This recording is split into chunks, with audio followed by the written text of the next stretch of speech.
All right. I'm hoping everybody can hear me. If you can't, please let me know. Had a little bit of a struggle there getting this video to start going. So today we're going to be talking about questions and answers about low-income housing and Section 8 housing. And before I get started, I'm going to give the same old spill I always give in one of my more than 600 videos over a decade is I am the owner of Section8Consulting.com. I consult with clients all over the nation, all 50 states, Puerto Rico, Hawaii, and in fact, probably an additional 30 or 40 nations because not everybody lives in the U.S. Some are dual citizenships, sometimes families or living in many different nations, including having members here. So we deal with people, God, from all over the map. In fact, I talked with an Australian the other day and talked with people out in Albania. So beyond that, we work with around 700 to 1,000 clients a year. And the purpose of the video really is to answer questions for people. Now, if you don't know this, out of all the months in the year, September, October, November, and December, that 4-month chunk is what I call the down season. It's better to apply, it's better to receive, and it's better to get, especially with housing, vouchers, and so on. January, February, March are the most extreme months. Why? Because you have a new federal budget, there's fresh funds, and a lot of things going on. And so I always tell you guys, if you're planning on doing something, now till about January, February, March of next year is a good time.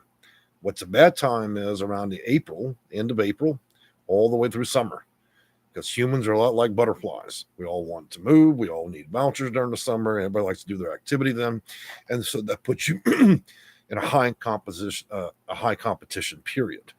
So, since this is a live video, I'm going to say hello to a few people, and again, I'm here to answer questions if you have them. Good afternoon, LL. How are you doing, my friend? So some good news, guys. Finally, I got some updates from HUD. It's the main office. And Marcia Fudge, which is the person that runs HUD, is going to be they've issued a fact sheet on what they're doing for those of you that were affected in the state of Florida. So now, you know what's interesting is I normally work with people that have complicated lives. That need these vouchers, whether they're disabled, seniors, maybe poor retirement plans.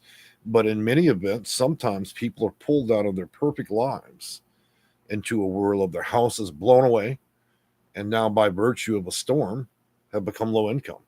Life is devastated, got no home, maybe they don't have an extra family.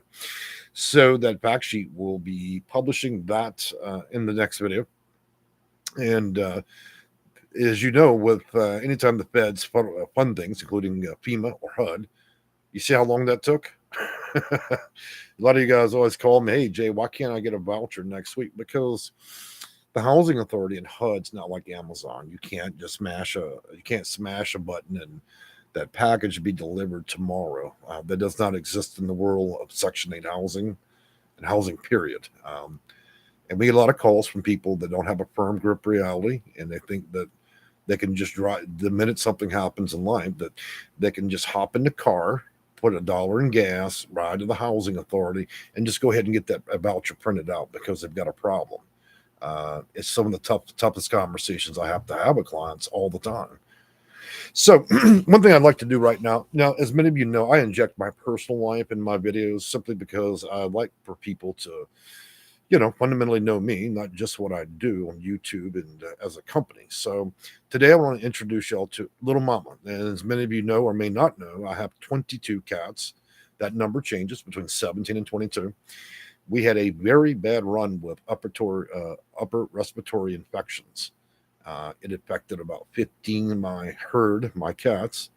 And today, one of my youngest, I'll show you her. She not only has a respiratory infection, but her eyes are infected, and we have had a run with the veterinarian office for 4 days straight. You can imagine when you own that many cats, what it would take to keep a lot of them alive. It's almost like COVID. So I'm going to address that real quick, and then we'll get on questions and actually talk about the subject matter. Now, she's probably not going to be disturbed too long, but I want to show you what happens when this type of thing kind of passes through with your animals.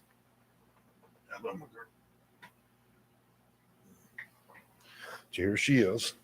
You see her eyes? She's got a big, well, it's hard to see her, but her little eyes, yeah. All my cats have been through this at this point. They have been, and I'm going to put her back to sleep. Talk about long nights, 8, 9 cats in your bed, and you're trying to nurse them when they're out 20 hours a day. So I don't just house people, fundamentally. I also care very much about pets. I know many of you are pet lovers. And please do understand that's not a thing that I'm doing for the video to garner some type of empathy from anybody. It's just the very nature of the channel. I love cats. I love pets. Do anything for them. So we'll let her get back to sleep when we get to the subject matter. So R2D2. I like that name. The most interesting name so far today. Good afternoon. How are you? Kelly, good afternoon. How are you? Gale Resources, welcome back. Long-time member. Sheila Neal, another member. It's been a long time. Hello and happy Halloween. I hope y'all like the video cover. I stole it off of Google. I'm not going to sit there and lie about that. I stole it as the day is long. It looked good, so I put it up. I wanted to spice it up. For those of you that enjoy Halloween, happy Halloween. It's coming real soon, about a week. And for those of you that don't believe in that, happy fall. Happy pumpkins and family and all that good stuff. Let me get this microphone a little closer to my big head so y'all can hear me. Kelly goes on to say, I thought about you recently. Well, I appreciate the thoughts. I was approved for Aurora housing when I know what Aurora is because I've got family out there. So that's Aurora, probably Colorado. And so she goes on to say Aurora housing, but I noticed it is a approval for project-based housing. We discussed that a lot over a decade in this channel about project-based housing, where the housing authority not only issues the voucher, but they also buy up properties around town, and they're usually poorly managed because anytime you make the housing authority both the person controlling your case as well as your landlord, it's a terrible idea. However, I want to say this, and I'm gonna backpedal a little. In some cases, project-based housing, depending on where it is and what state and how they do things, sometimes project-based housing can be exceptional. But I would tell you that's rare and few and in between. So, Kelly, I don't know what to say about that. I'd have to look into the project-based for Aurora. I'm very familiar with Colorado, and I'm very familiar with the Denver area and Aurora. And we'll see. I'll have to get more. Gale Resources and she put up some cat toes. And Kelly goes on to say, I love animals. How they connect us back to our true selves. Well, I have to do something in between the madness of handling cases. I got to tell you, the last 2 months, our offices handle more than we typically do. And it's been a strain.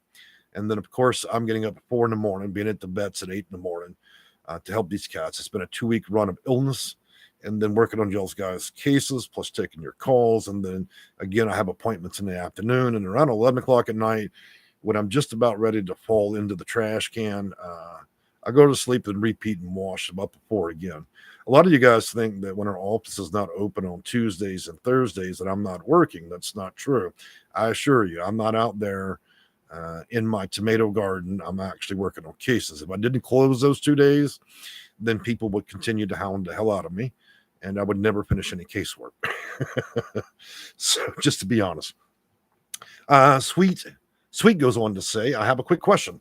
That's what this video is about, guys. If you've got questions, go ahead and ask. Anything in relation to HUD, vouchers, any of it. There's not a part of that over my almost 22 years now that I'm not familiar with, except for 403 concessions for that's a specialty inside of HUD to deal with how building and code. Okay, I'm not interested. I'm not going to study that. It's not to the benefit of getting anybody housing. Okay, outside of that, there's probably little I've ever not read about in legislation. Title 24, Code of Federal Regulation, policies, procedures, and dating manuals. There's nothing I haven't read on it. I probably read the duplicate versions of all of this being modified over and over and over, month to month, year to year. All right, let's go and see what kind of questions she's asked. Good Redmond, how are you doing? Stayed a few months, Bronx, New York projects, not terrible. So it says that out there in the Bronx, the project's not so bad. It sounds like New York is taking a change in some of the ways that they're doing things. That's good to hear. Sweet goes on to finally ask the question: Did you PHA supposed to pay for utilities. Okay, well, let's make a distinguishing factor. Housing authorities, also known as public housing authorities, which would be PHA. Y'all up to her. For those of you that have casework with our company, you'll hear me refer to it as HA. All means one thing: housing authority. Let's make a 1 second distinction in this video so nobody gets confused. Your local housing authority in your county is not HUD. There's no connection. There is HUD in DC. There's about 6 regional offices that are HUD. HUD is there to disperse federal funds to housing authorities. Okay. The second thing that HUD does is if a housing authority does not follow federal rules, then they sue them. For instance, the installation of Marcia Fudge running HUD. That lady's been on a rampage suing more housing authorities than I've ever seen in my life. This woman has been a driving force, and in my opinion, the best that administration, as far as HUD's concerned, has ever been. Not only that, but in a prior video, I made a video about DC. Now, as you know, HUD is in DC. It's a big office. They rarely would cause a stink with the local housing authority because you have not only the president there in the same block, you've got HUD in the same block, and you got conveniently a housing authority. Well, Miss HUD, she didn't care. She went in there and they had a 91-point indictment of the law. That's the first time I've ever seen a DC housing authority ever gone after. Normally they have invisible protections almost. It would seem that way. But she went on a rampage in there, and they got their ass handed to them, and their board of directors and everybody else that runs it has pretty much got their walking papers. So that's a first in 30 or 40 years. So that means that now they'll absolve that. It's too bad we can't have it with every housing authority that hire people that don't necessarily want to do their job, but they love that auto pay, to get their paycheck while they're sitting through the pandemic watching Netflix.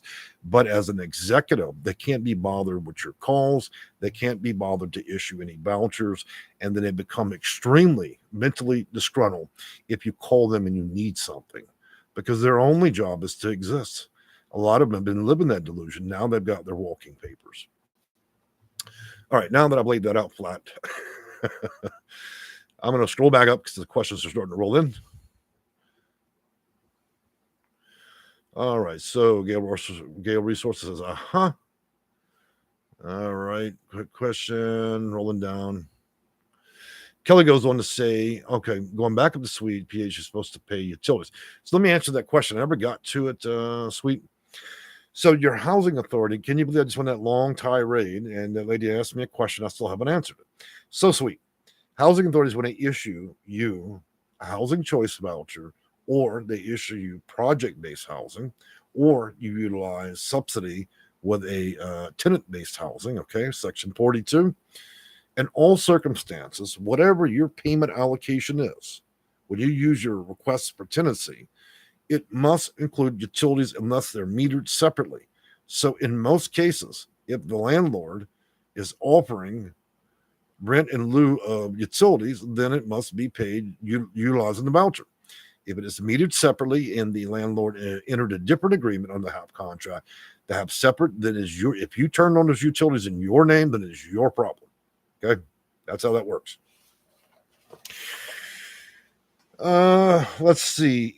It is Aurora Housing for Chicago. Okay, Kelly. Thank you for making that distinction.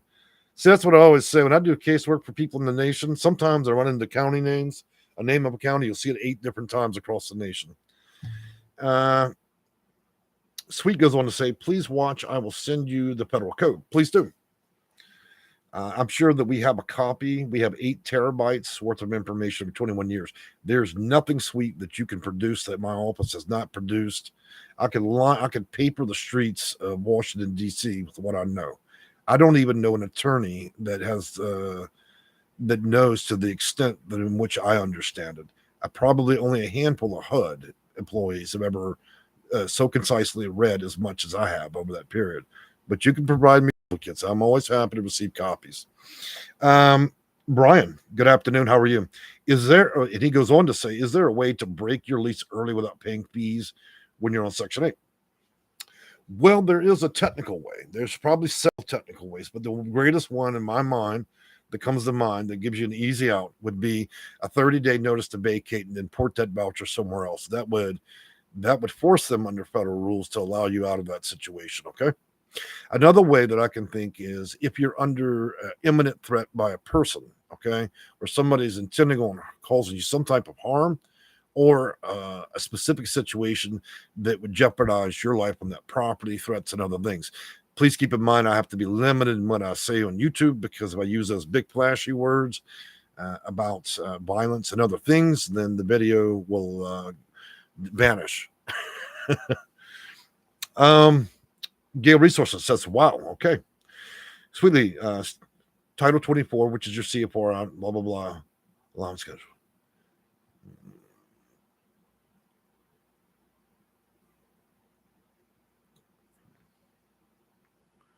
Okay, that's not a guarantee. So you have a limited suite. You have a very limited understanding of Title 24 and how that applies. The secondary feature of this is when the HA or PHA, as you like to call it, is involved in this. They have their own set of policies and procedures. So what you'd want to do is open a public request to in-house counsel, to the housing authority, and then they can subjugate that particular part that would apprise you of your rights with that particular housing authority. Title 24 only trumps the local policy when they don't have policies, procedures in place. Okay, so your understanding is very limited. That's the problem with roaming around the internet looking for solutions that way. That's great that you found that. That's a critical tool, but it's not the only one. Housing authorities have their own policy and procedures. They're allowed to adopt those on top of the boilerplate rules. Okay, so again, your knowledge of that's limited a little bit. Okay, Adrienne. Hi, Jay. Signed the lease today. Miss Adrienne, I'm so glad to hear that. So you and your kikis, and I call cats kikis, are y'all signing up that lease. That's good news. You know what I'm going to tell you guys? In the last 6 weeks, a lot of my clients, I'd say 70% at this point, have had multiple offers on vouchers. And that's been pretty exciting. Now, do understanding that we approach many housing authorities in order for that to happen. And about 30% of our clients, of course, are waiting, and that's part of all this. Nothing yields itself quickly, but I think that if we're able to get it in less than 15 years, and in most cases between 1 and 4 months, then I think we're doing good. And so for those of you that are watching this video that work with our company that haven't gotten it, I'm sure y'all be ringing the phone tomorrow. Well, why am I in the 30%, not the 70? But I got to tell you, things have eased up big time. Let me say this too. We made that prior video. We talked about all these vouchers, right? Did we not just at the federal level at HUD, did we just mandate 20,000 vouchers? Didn't LA, Los Angeles, of all the hardest city in the planet to get a voucher, didn't they just conveniently open right after that 20,000? Do you see how things start to work together? So, and I know a lot of clients, you still have the Sunday. And by the way, guys, Los Angeles for the first time in half a decade is opening. That's a very good sign. When the worst is opening, that means that we're properly funded again. So, looks like we got Little Funky Chicken or Chick, Little Funky Chick. Another interesting name of the day. Good afternoon. And he or she goes on to say, I have an HCV in Hawaii. Aloha. Thank you. Aloha back to you. I live in a townhouse complex, but the complex property manager, landlord, uses a third-party water sewer company. And I have to pay the landlord for water and sewer. It's awful. I'm sorry to hear that. Again, guys, it really does depend on the HAP contract and how your PHA or housing authority has got that set up.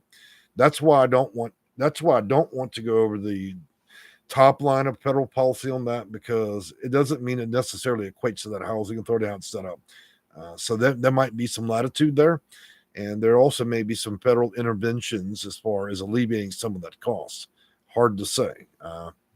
Michael Powell, can you get a house, but for you and Section 8 on rent to homes? Well, when you say get a house, do you mean buy it or do you mean rent it? Is the first question, because we're talking about houses, right? And of course, you're talking about rent to own. So these people that are renting to own, so that means they're the little owners, and you're going to enter into an agreement to rent to own. That's an interesting concept. Somebody brought that up to me a while back. To be frank with you, it's kind of a gray area, because it still makes them the landlord, so you can still utilize a voucher. to do that. But technically, the relationship or agreement that you're entering into would be a home HUD buyer program. And in principle, the Housing Authority or PHA may deny that because they would prefer for you to go through approved lenders like Fannie Mae, Fannie Mac, and then quite literally own it, because rent-to-own situations are about as sharky as they get. In other words, the terms would never match or meet the requirements of the federal government, Fannie Mae or Fannie Mac, okay? So that's a gray area. It would require a bit of research to see, but I think it's possible. Good Redmond. Just put in a renewal for paperwork. Place 8 months. 8 months now. Thanks. Just put in renewal paperwork in place 8 months now. Okay, Mr. Good Redmond. Sounds good. Ryan Guerreros goes on. Can Section 8 pay for the mortgage of a brand new mobile home? So this year, 2022, we finally, I say we, as if I was involved, but I was not. HUD, federal policymakers, have now changed policies or changed their view on manufactured mobile homes or trailers on wheels, okay? And though I don't have the complete understanding of all the federal rules for it yet, I'm still working on that.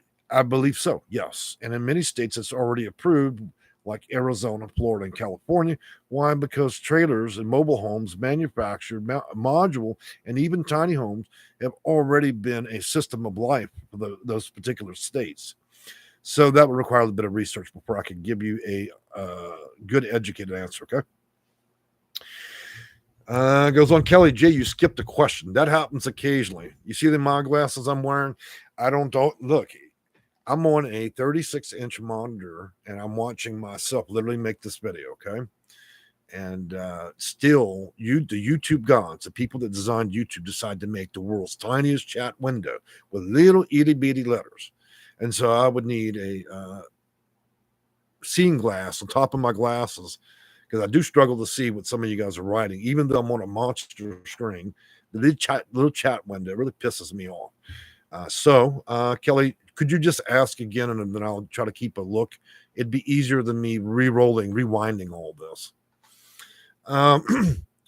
Little Funky Chick goes on to say, will you be doing any lines specifically relating to porting? Yes.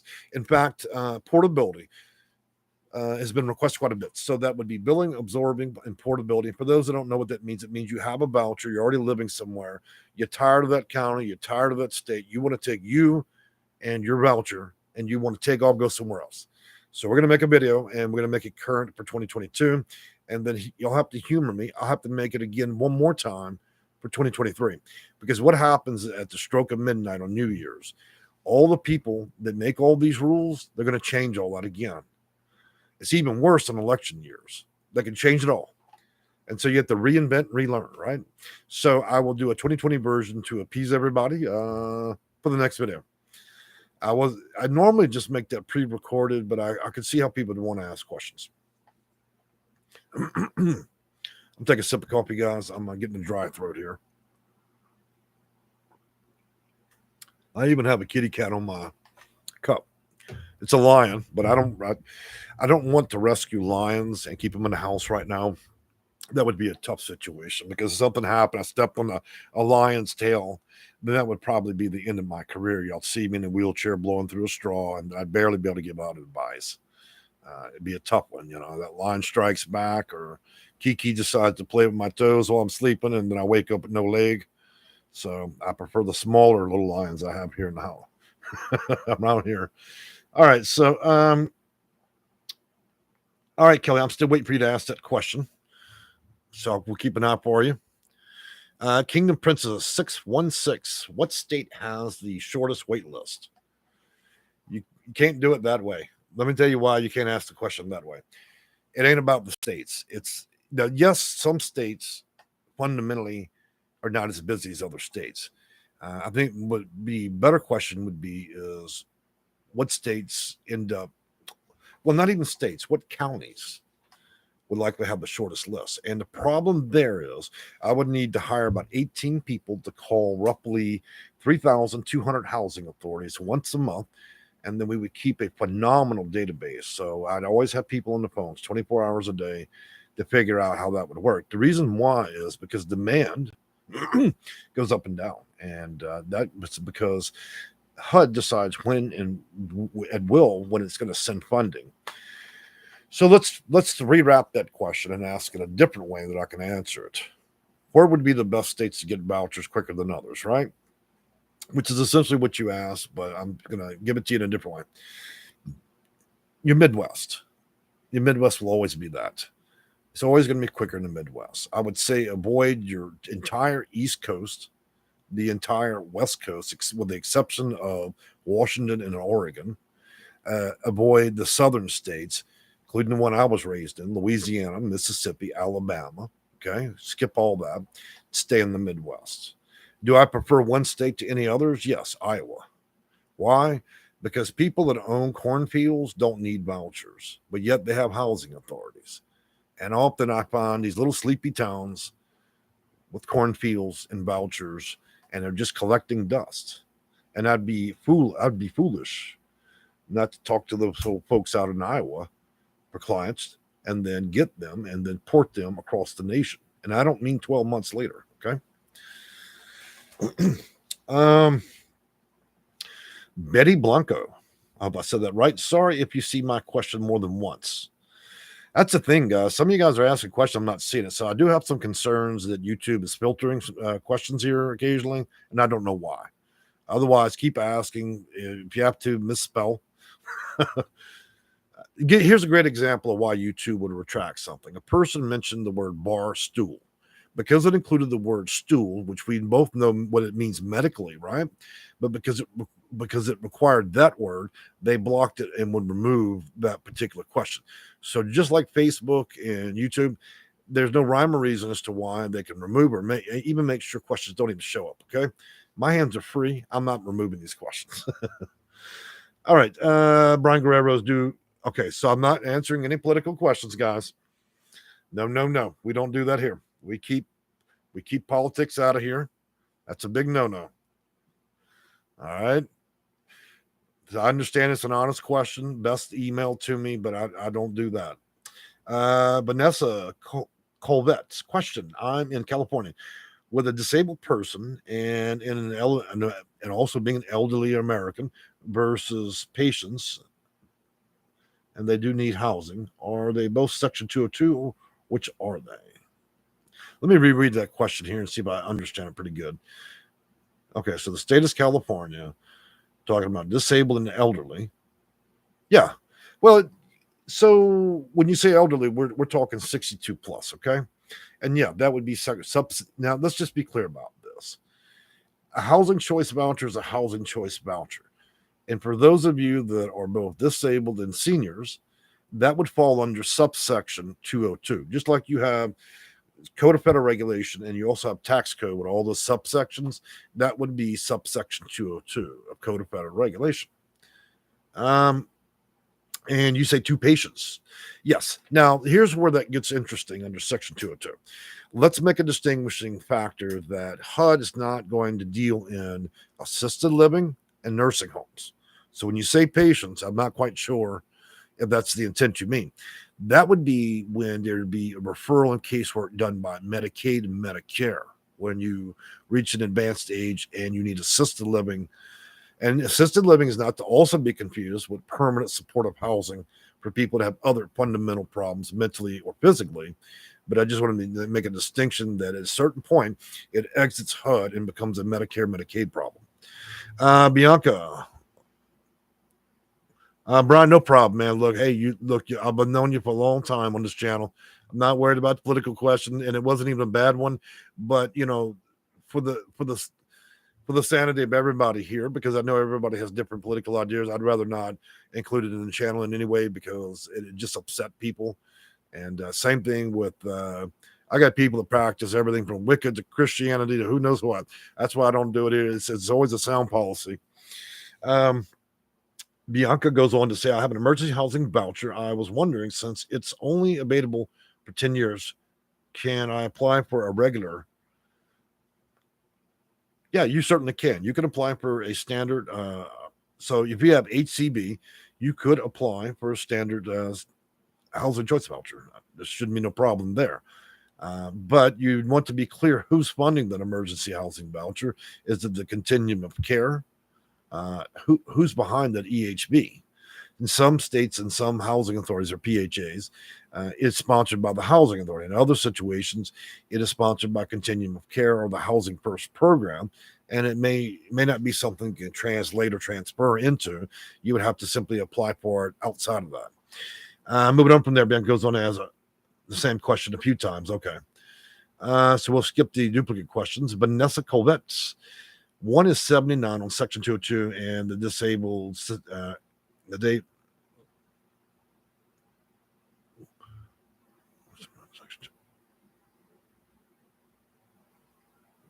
Okay, I see what you're saying. So that falls into Section 202 with supportive services, better known as wraparound services, Meals and Wheels, and other medical aids and different things. I just want to make sure we were having that distinction that your particular client or the persons or patients you're working with, um, as long as it doesn't advance to assisted living where you have medical staff on site, stuff like that. I understand people do receive medical services in their home, but I just want to make sure we're not talking about nursing homes and actual assisted living because that falls out of the scope of HUD. QJ, how are you today? Will housing automatically put a senior person in 202 or 811 or COC? All right, so let's talk about subsection 202 and subsection 811 of Code of Federal Regulation. So 202 is a senior with a disability, and then that would be connected to the voucher and how it's funded. And so the rule there would be age 62 plus.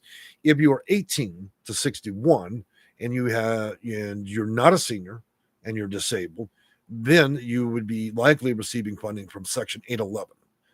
Okay. If you didn't have a disability at all, you wouldn't be receiving funding from subsection 811, as it is a title and an act. You would be receiving a mainstream voucher with no attachments or preferences. Oh boy, you guys are going deep today, aren't you? Angela, all right, now you're talking. I just got approved for RRH, and let's make a quick distinction there. RRH, PSH, and EHB. These are all acronyms, and these are all programs that are not vouchered by the housing authority, but continuum of care. Now that we've made that distinction, RRH is rapid rehousing. Okay. And she goes on to say, actually, from Catholic Charities. Yes. In fact, Catholic Charities is one of the only charities nationwide that's big enough and has done such a pretty good job. And so, yes, you will find that a lot of time the continuum of care is administered in some states, in some counties by Catholic Charities. And it's one of the very few organizations I trust. They've always been good at their management, and it's not to the quality of them being Catholic. I'm just suggesting that they've always done an exceptional job. If you get something through Catholic Charities, you can always count on it being very straightforward and usually a good deal. And so, well, looks like I lost a comment there. Oh, here it is, Skelly. Also have been on a waiting list for low-income housing. I'm number 13. I prefer that since I need housing now, and I can still RRH. Yeah, well, you can graciously accept the RRH for now. It addresses the intermediate issue up to 2 years. Now, while you wait, being number 13 on low-income housing, I presume you're talking about Section 42. Doesn't require a voucher, but it's a low-income property. That's fine. So you can use one while you wait out the other because there's no intervention or intercession between the two. It's not like you're committing a crime by utilizing one while you wait on the other. Okay, so you're doing the right thing. That's actually rather clever that you're doing that because that's probably the advice my office would have given you. Shirley Gribben, excellent teaching. I try, been a lot of sleepless nights around these days with a bunch of sick cats. So I can't tell you that I was fully prepared, but I said if I didn't make this video, then I was just gonna end up having to sit here and deal with more cats. Queen Butterfly, glad to have you on the channel. Good afternoon. Vanessa Colbert goes on to say, need emergency Section 8 housing and a housing choice vouchers. Well, Vanessa, you and half the nation. So I'm glad that you have a need, and I'm glad that most of the nation has that need. I would suggest to you, Vanessa, that if it's an emergency housing situation, that you address that through continuum of care. In parallel or in conjunction with dealing with the housing authority for its housing choice voucher. So it's two different processes completely. Many of you believe that housing authorities still issue emergency housing vouchers. And, they really over the last couple of years started to separate those two things. And housing authorities are no longer really the administrator of emergency housing vouchers anymore. It's not that often I even hear about it. Most of us now fall into continuum of care and housing first programs, okay, which are generally administered by nonprofits, which can be a little bit sticky, but it's actually easier to get those vouchers than any voucher out there. I'm in Los Angeles, and also does the IHSS make the same if you move to Orange? I'm not quite sure about that question. You'll have to rephrase and ask again. Queen Butterfly, happy you did I thank you? Well, Miss Queen Butterfly, you did thank me, and I appreciate that. Angela, Felicia, thank you. Have a great day. You're most welcome. Vanessa Colbert, because it's much nicer, 100%. They can't pay rent or utilities. Well, can't have it all. Full welfare system would mean that the Uncle Sam would let you watch Netflix all day, give you a check every month, then would pay all of your rent, and then there would be no cost to want to breathe or live anymore. And so we have to distinguish assistance from full welfare. I think the glory days of the 80s of having a crack pipe in your mouth, sitting around using food stamps and paying all the rent paid and everything, those days are long gone. That kind of system does not exist anymore. Now, I'm not suggesting you're using drugs or anything like that, so don't confuse it or get upset. I'm just saying the old glory days of a full welfare, that doesn't exist anymore. There's always got to be some social responsibility. Even if you accept the voucher, you've got a portion you need to pay, because if there's no stimulation to go on, then how is it that people are going to be able to benefit from moving on with their life?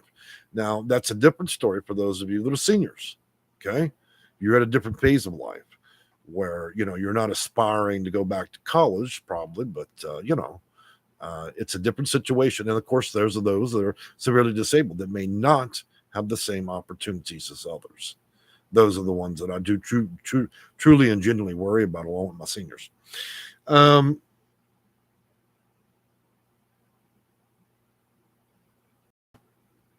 Queen Butterfly goes on to say, real talk. I heard that in a minute. Ninja Queen. Wait, maybe we have a lot of queens here today, so I appreciate that. And I did introduce my cat, and that's Queenie, by the way. Queen Bee, I call her, or Queenie. Y'all got to see her a minute ago. I'm not going to wake her up again because she's pretty sick. So Ninja Queen goes on, I wondered if PHAs are allowed to make photos of your personal belongings. I've never heard of that one. It sounds a bit shady. They're allowed to ask for certain things, but under no circumstances when you'd have to let me know what those personal belongings are, because technically anything you're giving them, including your ID, is your property. But I mean, some things you have to. Queen Butterfly, here in LA, Section 8 housing is generational. Yeah, well, that's the same way when you're in New Jersey, but you can't inherit vouchers no more. Those days are long gone. That game's up, man.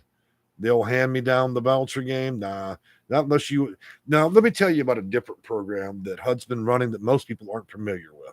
When you do generational vouchers these days, or say you live in New York, right?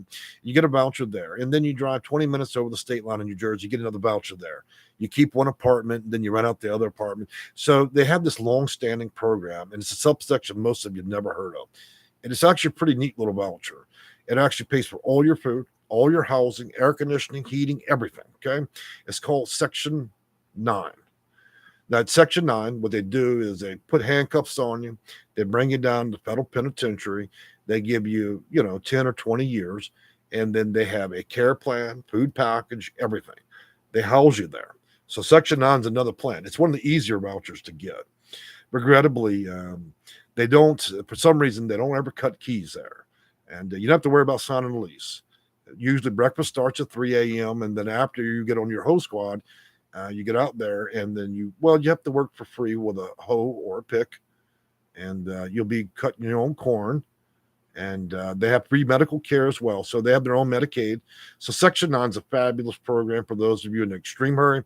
Their plan starts immediately. Matter of fact, I'd recommend a quick bank robbery followed by 911. You should have that voucher within 30 days. Right after they release you from county, you'll be on a chain bus straight to the federal pen. They do 75% leases, and they sometimes will let you do portability. So they'll port you out of there back to society. It's rough, but hey, for those of you in a real big hurry, remember Section 9. So I was just being a smart ass about that. But I want to tell you about it because I always thought it was funny. Because people tell me, what's the fastest? I'm like, oh, well, Section 9. Haven't you heard of that? Forget about Section 8. That's old news. Section 9 is much better. All right, let me scroll back because you guys are asking a slew of questions. Queen Bee goes, awesome. Vanessa Colbert, I have never been in danger. It's dangerous in LA. Well, that's a given. It's LA. I mean, I've never known anybody to say to me, hey, I went out in LA, went to Skid Row, and we had a prayer circle. Yeah, LA's like any other big city. It's shitty, and there's a lot of crime. Butterfly goes on, goes, oh my God. Sweet goes on to say, I sent my last question numerous times. You know what, Sweet? I don't see any record of this question you're going to ask. So, and I have already, tried a few times. So I would suggest you email my office with that question. Betty Blanco, sad laughing faces, a bunch of them. So, Queenie Butterfly, you're hilarious. I'm glad you're on. Hey man, anytime you want to do Section 9, I won't even charge for that one, man. Look, we'll do a free consult. I'll call 911 and let them know that you're down at First National, you're trying to get some quick change, and you need some housing. The federal pen has always got open apartments. You might have a roommate. All right, Little Funky Chicken, and thank you for your info. You're most welcome. And she goes on to say, I have physical therapy to get and looking forward to your love about porting. Okay, well, I think you meant my video about porting. My Section 8 office, I can never get to talk to my worker. Now, guys, anytime you let's talk about that housing authority. Let's talk about housing authorities in general. So you call down there and you talk to old Sally. If you get her, you got to call that phone about 28 times. Now, when Sally gets done playing Farm Bill and she decides she needs to answer the phone at least once a day at the housing authority, they usually will talk shit to you at the housing authority. I deal with it every day because I call housing authorities every day.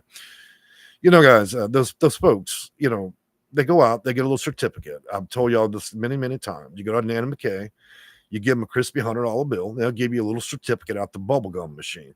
Once you have your little play date certificate, you can go down to the housing authority and become one of the assholes that works there.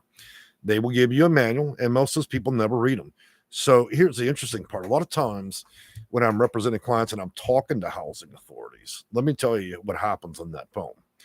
Most of the time, the phone line goes dead after about a minute or two because they start talking that shit to me. Then I start quoting verbatim federal code, law, and everything else. And then there's a dead silence because then they know their ass has been caught. There's no rebuttal. They've never even read, most of them don't even know. So they only have two options. They can pretend the phone line got disconnected, or they sit quietly on the phone line and get their ass handed to them. We do it quite effectively with hundreds of housing authorities every year, unless somebody accidentally at the executive level in the housing authority gets confused and actually answers the phone. Look, guys, dealing with housing authority is not easy. Their employees, look, the same little assholes that work at McDonald's and Taco Bell, that throw your order out the window and get attitude. That's the same people that at noon are going to drive their car over to the housing authority, and instead of being control of taco cheese, they're going to be control of your case. And so the last thing they want you to do is call down there and irritate them.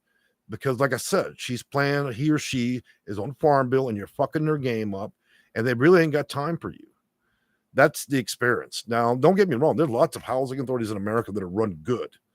Good people, train those people, educate and get it right. But for most people, and most of my clients will tell you exactly what I'm telling you is not a far cry from reality. That is the truth.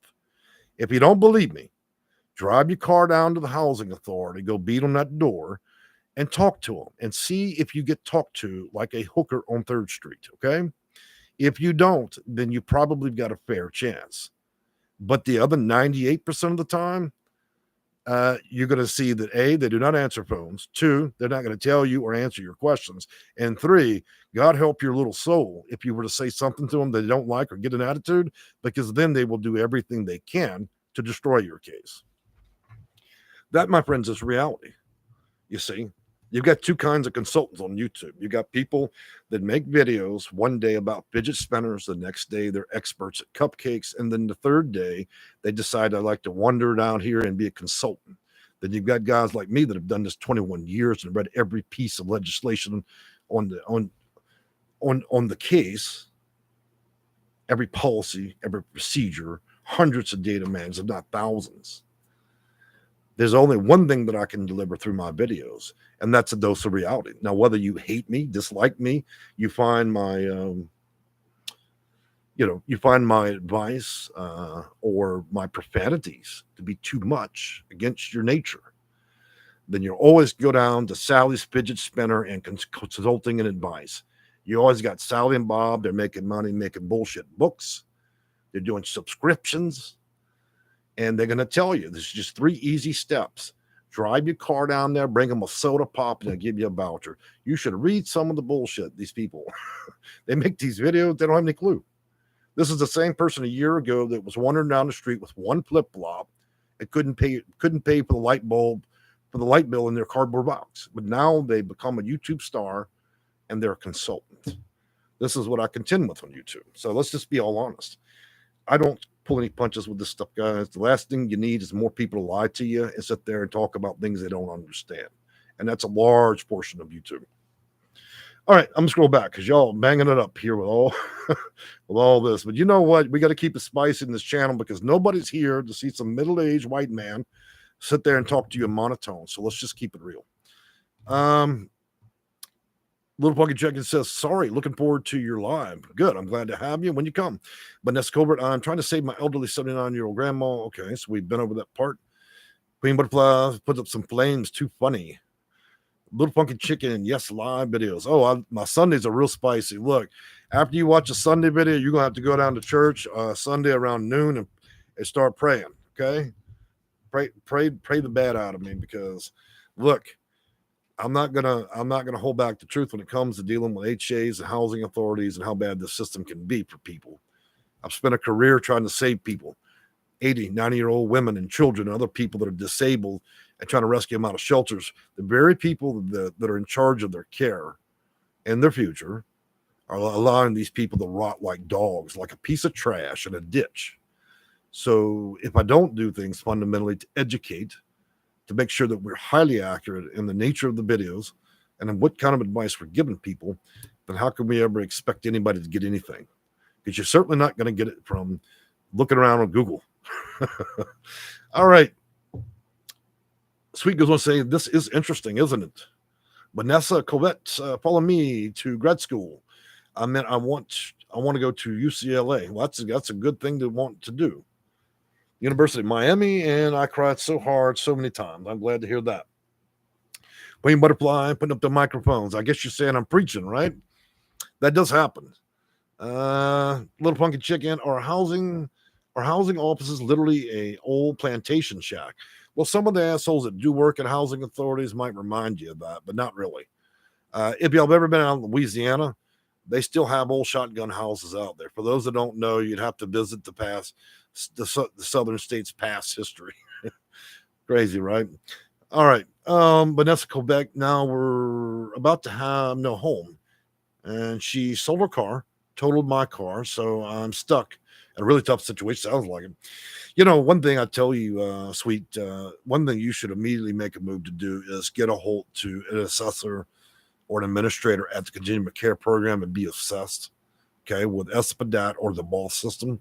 That way you could get out of the situation and hopefully recover. Queen Butterfly goes on to say, it's refreshing. Good. So is my coffee. Man, Vanessa's on a roll today, man. She's every other comment. So I'm going to skip you for a minute, Vanessa, if you don't mind. I got some other people here who'd like to ask a few questions. Don't take it personal. Joseph Moore, how long is the wait list for Chicago housing? Well, that's curious. For you, my friend, if you apply at the housing thing, it could be 15 years. Uh, for people that work with our company and they have a fine understanding of how things do actually work, you don't really need to get a voucher in Chicago. You can probably get it from a different county, port it back, and your wait time really is based on the number of preferences you have and the level of skill that you have. Let's not be foolish about this, because if a man takes and reverse engineers a system for 20 plus years, I don't think any of my clients are waiting 20 years. Okay. I'd be handing out a lot of refunds, wouldn't I? So for you, my friend, I would suggest to you probably be a while, because fundamentally the only thing that you would understand about applying in Chicago is name, address, phone number, social security, income ratio, and of course your age. And unfortunately, that's not sufficient to get you anything in a hurry, because everybody in Chicago has got a problem. Everybody's a senior, everybody's disabled. So what's the distinguishing factors of your case? Those distinguishing factors could be considered preferences, and you got enough of those that could actually jolt you up the list.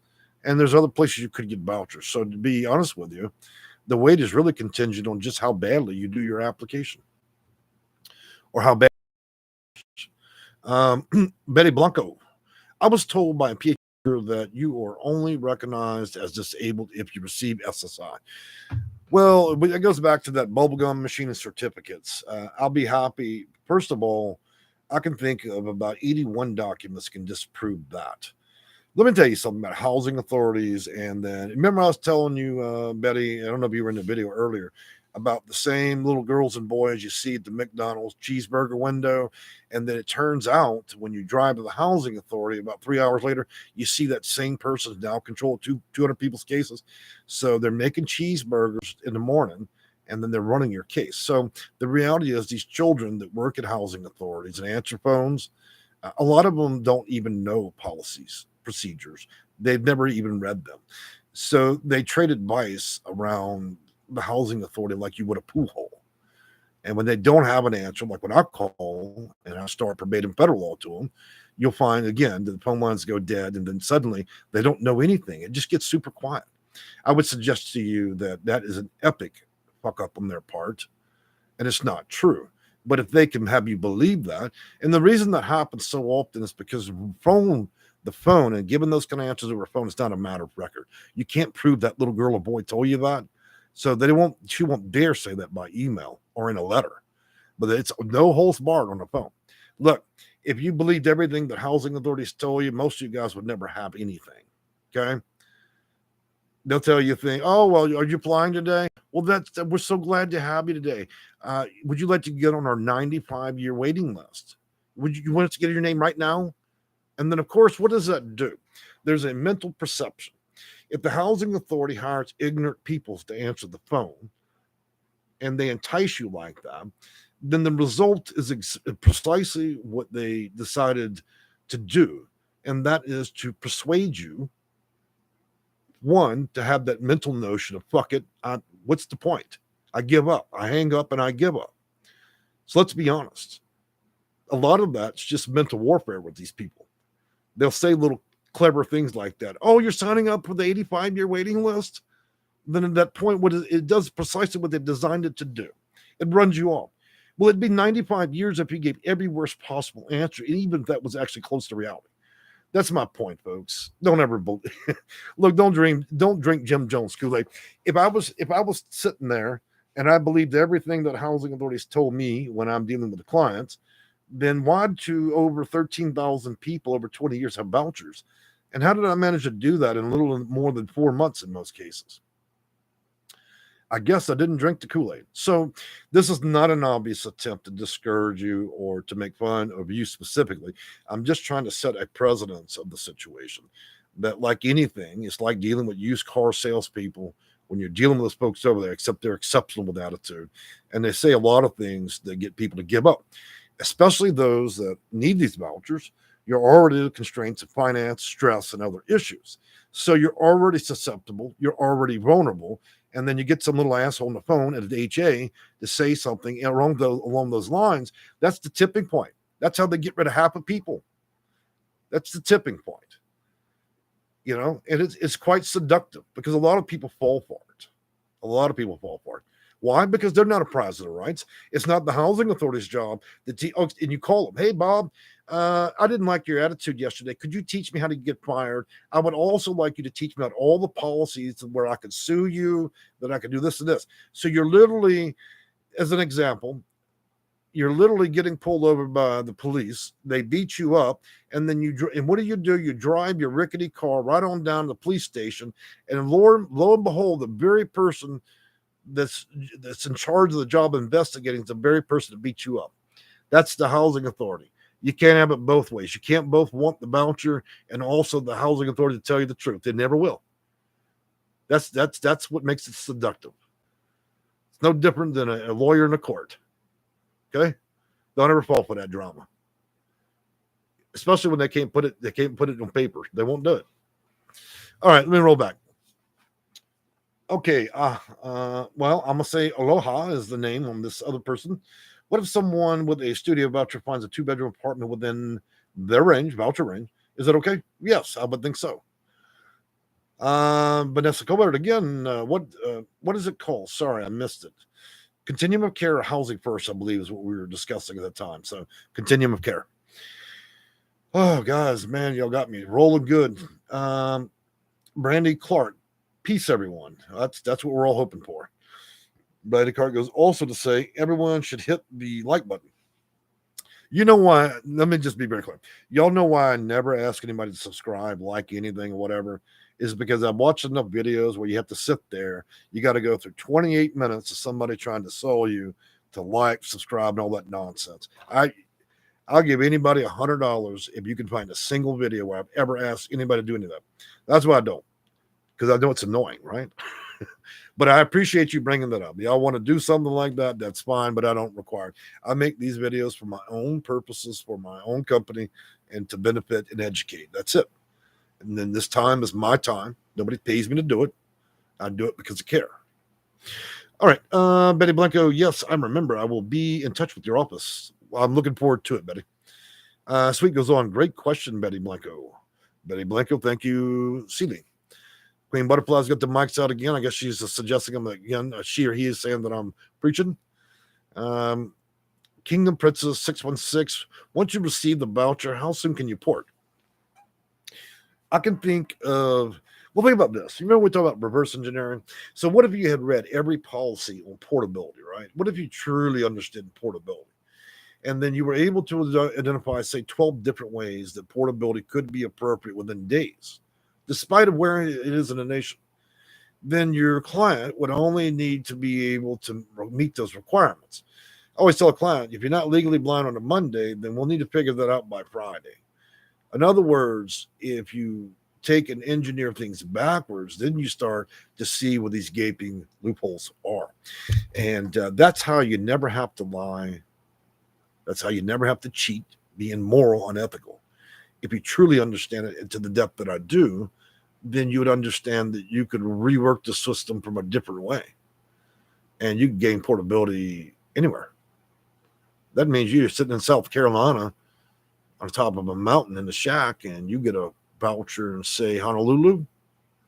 Who's to say they don't grant that and then don't grant portability days later to right where you want to be? See the point? To do that, you need to be doing to understand things at that level. You need to be in this a long time like I have, because there is what we call the letter of the law, and then there's, besides the letter of the law, is the intent. So if you understand the intent. So all right, Brandy Clark, the likes get you more into the algorithm and you have awesome information. Well, the interesting thing about YouTube algorithm is, for as long as I've been making these videos and so on, nobody actually on a Sunday afternoon thinks, you know what, gee, let me hop on YouTube and go watch a Section 8 guy. Now, if you're 13 years old, you're willing to spray paint your hair and set yourself on fire, drive your bicycle off a cliff, you will garner millions of views and you'll become instantly wealthy, okay? But if you try to actually help people get housing, solve a critical issue, then unfortunately my videos will only garner as much views as they've ever have. And that's generally, about a couple 100,000 a year. But over time, I think I've managed to reach a lot of people, despite the subject matter never really ever going to be that popular. Because think about that. When you're growing up, you don't say, hey, mommy, I'd like to be a Section 8 consultant. I'd like to run a company that literally is charging people that have no money to help them get housing. So you're already involved in something legally, but you know that your clients have very little money to spend on that. So it comes to an ethical point of, can you still help the client despite not being able to bill like a lawyer? Of course, we don't. All right, guys. So, and Sweet goes on to say, so true. It is a game. Everything's a game, and you either play to win or you play to lose. That's the attitude you have to walk into this, and that's the same attitude I have to have every morning. Because if I'm not winning for my clients, then what am I doing? That's the reality. Adrienne, years back, in a home in MD, Maryland, and DC area, someone told you that a regular apartment complex takes Section 8. And didn't quite understand that particular question, but it sounds like you might have had tenant-based housing there, or Section 42 housing. All right, so I'm going to scroll on down, guys, because I'm getting rather tired. This has been a long video and a lot of questions, and my throat's starting to burn. Troy 49ers. Hi, Jay. Your attitude is a breath of fresh air. Thank you. Look, guys, I'll tell you one thing. I'm not permitted to talk that way on TikTok. That's why I don't really make videos there anymore. Profanities do something different to videos. Of course, you can be a little ignorant person and just say a lot of profanities. And, of course, people probably will not like that. But profanities used in the right way can express the true intent. It can also express things in an extreme way, like when people are disgusted in other issues. So I don't use these as a method of I'm just some stupid, crazy person from the city. I use them as a way of it shows the intent, the level of how I feel about certain subject matters. And I think that it's quite effective when you make videos and you use them casually. And I'm not ashamed of it. I do know that it bothers some people, but, again, it really does just show the magnitude of the situation and how serious it is. And I can't think of a better way to express that sometimes than profanity. If you can make a video without a profanity and still actually convey the serious nature of a conversation to people, especially those that are suffering economically and other things, then I would love to see that video where you're able to be real spicy without ever saying anything clever. So I'm not going to discontinue it, but however, I have limited it in my videos. All right, guys. Well, guys, I'm going to wrap it up. It's been a fun video. We had a little bit of fun talking about the cats and some of the issues they're going through. We talked about housing. We covered many different states. We talked a lot about portability. It's been a long video. The next one will be is going to be a good one because we're going to address some issues that are coming up, and we're going to address portability. And one thing that I'm looking to do is talk to some of you seniors. We'll be talking a little bit more extensively what goes on before and after Section 202. So I'm going to be focusing heavily on seniors in our next video and all the different things you can pick up along the way to help you with housing, okay? We're talking about expediting this trash because a lot of you guys are not the method and the methodology that you're using in order to get these vouchers in Section 42 is too slow, and you're going to wait forever, okay? All right, guys, enjoy your weekend. Happy Halloween or happy fall, depending on how you like it, and we'll see you again in a couple of days. All right?